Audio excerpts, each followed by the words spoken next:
Good morning. Welcome to video 3 in our series titled Marriage and Family.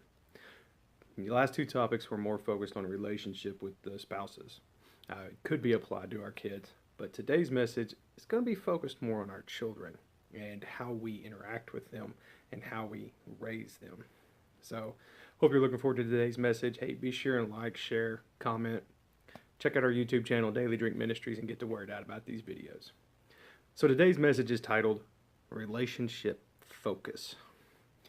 And like I said a while ago, it's based on how we train our kids, how we encourage them,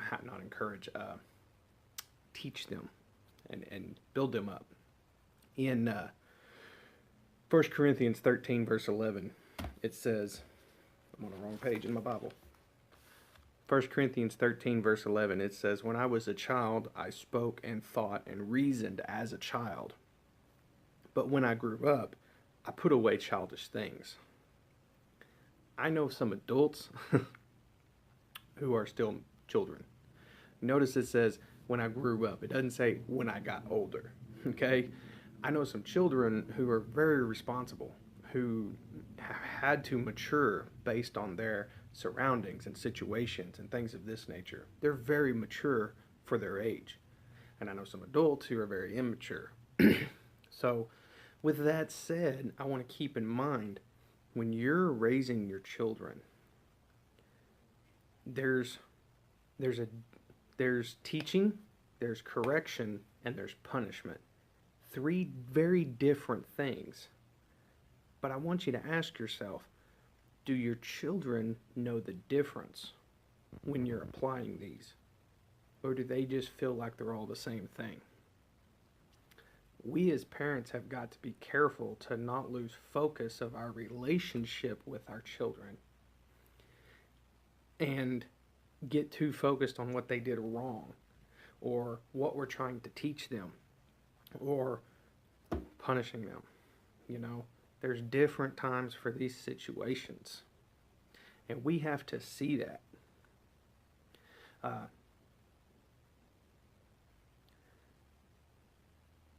I'm not going to get into how you should teach your children. I'm not going to get into how you should correct your children. I'm not going to get into how you should punish your children. I'm not going to get into that today. What I want to focus on, though, what I want you to understand is what they do right now. Let's just say the chores, okay? My kids have to do chores every night. They rotate them. One of the things they have to do is clean the kitchen every night. They take turns, okay? It's frustrating when they don't clean the kitchen like they're supposed to. It's not clean and ready. You got to go back and redo stuff. So we have to teach them. Do you teach them by yelling and screaming and pointing out everything they didn't do? Or do you set the example by going alongside them and making sure they know what you expect? I read this in today.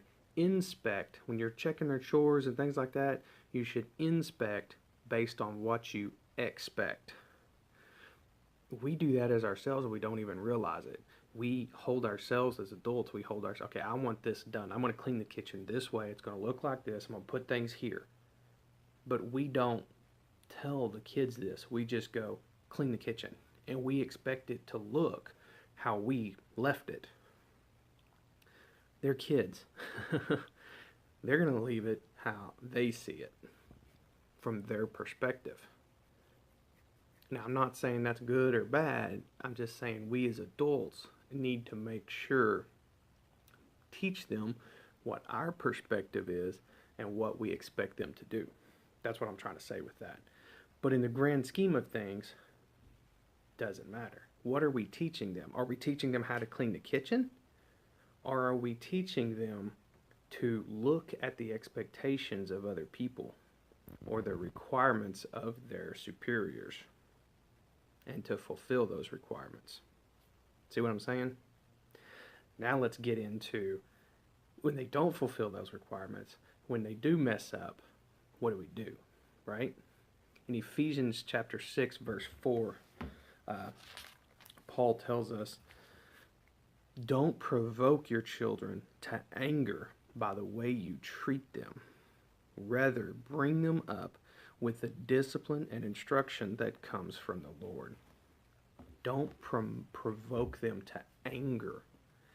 Every person is different. There are things that will make one child mad that the other one thinks is funny. We can't provoke them to anger, because when a child gets angry, when a person gets angry, the doors close. They're done. They won't listen to anything. They won't learn anything. You have to know where those are with each of your children. But one thing I want to point out, whether you're dealing with your spouse or your children, wrath has no place in the home. You understand me? If you've got an issue with your spouse, if you've got an issue with your child that makes you angry and you're holding that anger against them for everything they do, you need to pray on this and release that, because wrath has no place in the home. You can't build a loving relationship with wrath wrapped in it.